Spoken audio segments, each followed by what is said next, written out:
I am proud of my country's heritage. We're living on freedom soil. Brave men have gone before me here, unafraid to pray and toil. Well, God bless you. We looked at what our job was as believers, as Christians, what we're supposed to do, which is supplication, prayer, intercession of giving, and thanks. I want to look at now what are the keystones, what are the mainstay, what's the linchpin of our government. On a ship, a sailing ship, an old sailing ship, they have the mast is held from going backwards by a rope. That rope is called the mainstay.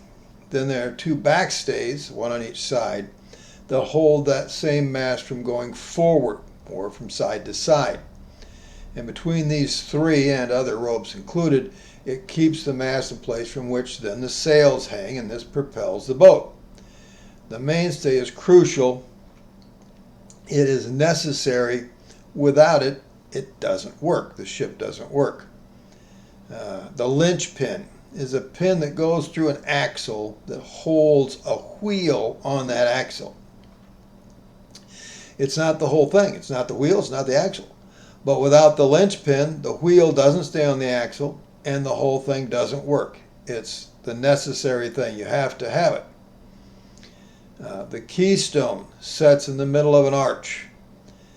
Wonderful, wonderful engineering, holding up huge, tons and tons of weight, buildings and roofs and all kinds of stuff, all based on the fact that you're using the force of gravity, okay, to hold this thing going through the air, nothing underneath it, but it suspends itself. And that then, keystone is essential. You've got to have it. Well, the things that I'm going to show you are essential to understand our government. This has nothing to do with any other government in the world in the past or present, although some have somewhat taken these to heart. Never completely. One thing I'll mention as we go on here, our government has nothing to do with either socialism, which is a society in which the means of production and the materials for production of your food, your housing, your clothing, everything else you need are controlled by a social or political group, a centralized group. Capitalism, again, which is where capital, money, and its centralization usually end up controlling then the means of production and the materials, okay, for production of what you need for food, clothing, and housing. Doesn't have anything to do with our Constitution. Neither one.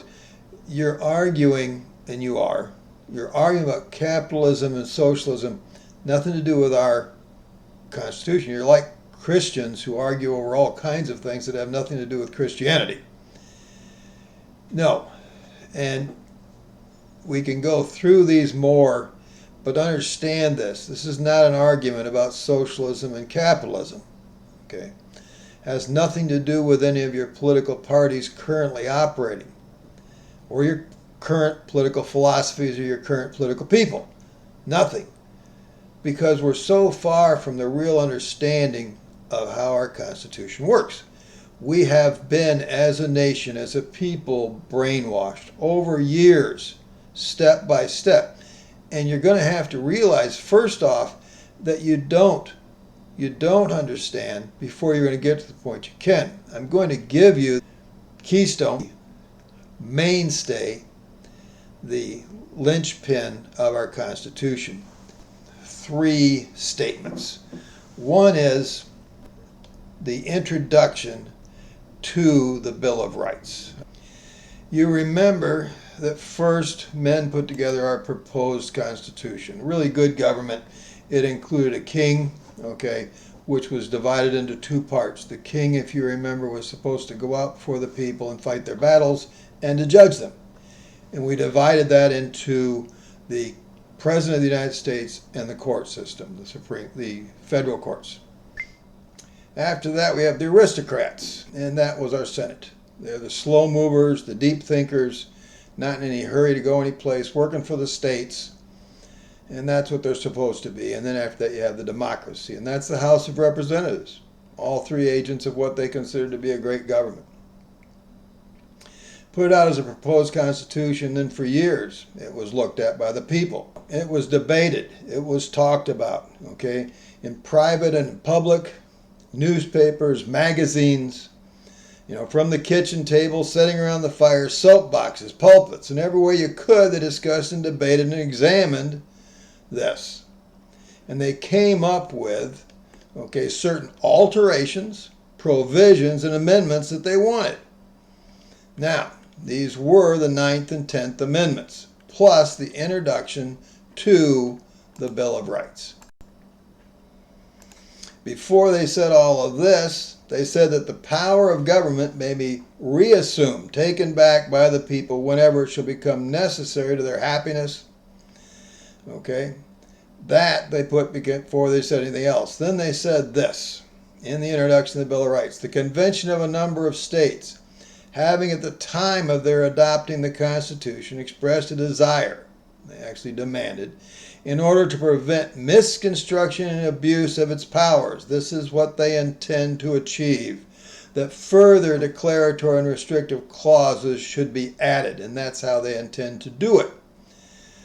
The next two portions of the linchpin, of the mainstay, of the keystone to our Constitution, and to your understanding of any government or anything, if they talk about the economy, if they talk about education, if they talk about the businesses, if they talk about war, whatever they talk about that is supposed to have something to do with our government, then you need to understand these keystones and how they work in our government. Article 9 is the enumeration. In the Constitution of certain rights shall not be construed to deny or disparage others retained by the people. In Article 10, the powers not delegated by the United States by the Constitution nor prohibited by it to the states are reserved to the states respectively or to the people. First, what does that mean? How do we know exactly what they mean when they have these amendments and this introductory statement? The great thing is they defined it. The people who ratified our Constitution wrote letters, and in them they defined exactly what they meant by the 9th and 10th Amendments. They had elected at the county level representatives, to represent them, and they then put together these letters. The great statement is extremely long. I call it a great statement. It's everything I could find in the ratification letters concerning both the 9th and 10th Amendment. We'll start with the 10th. If we abridge down that statement, and stick with me here, that every and all powers, jurisdictions, and rights not expressly, clearly, particularly delegated and granted to the federal government and vested in the general government of the United Union or the departments, nor prohibited to the states. The states have things, they can't go to war on their own. They're not supposed to make tariffs and stuff like that. There are things the states aren't supposed to do. There's probably 7 or 8 things in there that they're not supposed to do on their own. And that's all that is. It remains to the people of the several states or to their respective governments who they may have granted the same. This is the key to the 10th Amendment. 10th Amendment is powers not delegated to the United States, that's the federal government, by the Constitution nor prohibited by it to the states are reserved to the states respectively or to the people. It's that all powers, all of them, anything about anything, the rights, whatever, not, in a very direct manner, right to the point, clearly, no place that you could actually miss it in any particular. It's not a whole, stuck in with a whole bunch of other things. Okay, it's not like we do all of our bills now. You got 50 different things in there, all kinds of riders, all kinds of things. No, we're talking about one thing. That's what you're supposed to be doing. All of that's unconstitutional. It's very bad, too.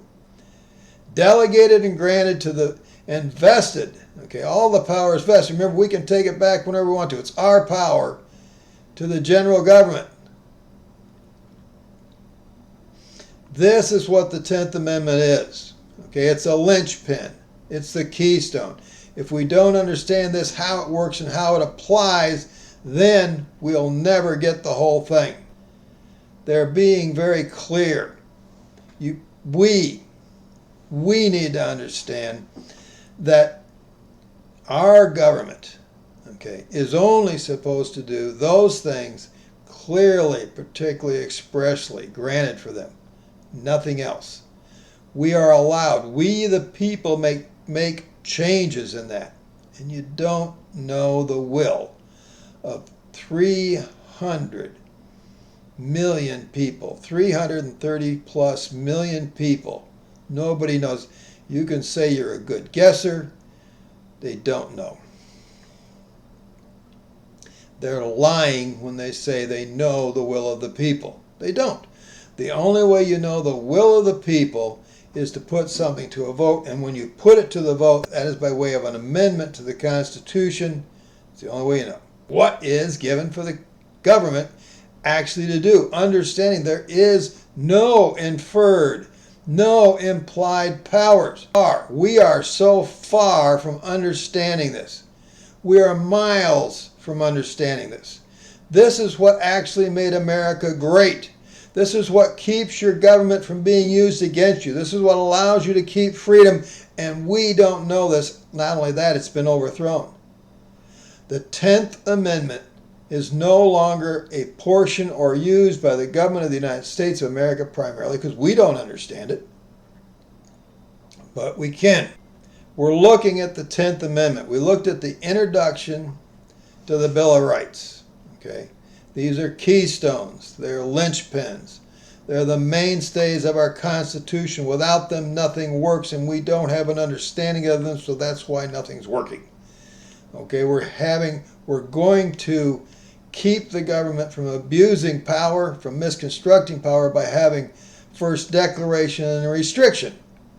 Then we said that all the power and jurisdiction rights not expressly, clearly, particularly delegated and granted or to and vested in the United States, that's the government, federal government, the general government of the Union, or the departments, any of them, by the Constitution, nor prohibited to the states, remains to the people. This is the linchpin. This was what makes it work. The 9th Amendment, okay, says that the enumeration, that's numbering, okay, 1 through 8, in the Constitution, the fact that we put certain things in there of certain rights, okay, it's the right of the people to keep and bear arms. It's the right of the people peacefully say, we don't like what's going on in the government. We can do that. It's a right, okay? It's not something granted by the government. It's not something granted by the Constitution. It's something we, the people, are restricting the government at any time from messing with. The fact that we said that out loud shall not be construed, not thought of.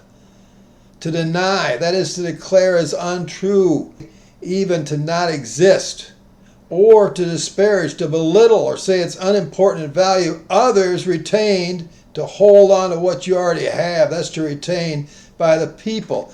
We, the people, have rights. They're the rights of a citizen. The fact that we list certain ones of these is not ever to be thought of as a reason to say, well, it's this one you didn't list is of lesser importance, or this one you didn't list doesn't actually exist. No, it exists. It's ours. Don't do that. That's what we're saying. Don't do that. If you take everything that's said in those ratification letters about this 9th Amendment, it said, and those clauses, and that those clauses in the Constitution which declare that the Congress shall not have or exercise certain powers, be not interpreted in any manner whatsoever, or do not extend the power of Congress or implying that the Congress is entitled to any powers not given by the said Constitution, or that the states do not retain every power not expressly relinquished by them, invested in the general government of the Union, but that what? Those clauses, those things we put in there, such clauses are to be construed as exceptions to certain specific powers. We gave you a power, but this is an exception to that power, where this shall be the case or otherwise, as inserted merely for general caution. The 9th and 10th Amendments together changed government for all time. It made a whole new government on the planet Earth. And it's what has made America a great place. Our government is to be a government that is restricted, and has to be a government that's restricted, or else it becomes the problem. It enhances the problem. It makes the problems we have worse, and it becomes a virus, chewing away at any freedoms, any liberties we have. We'll go on with this. Yes, our God still bears his mighty arm when men to him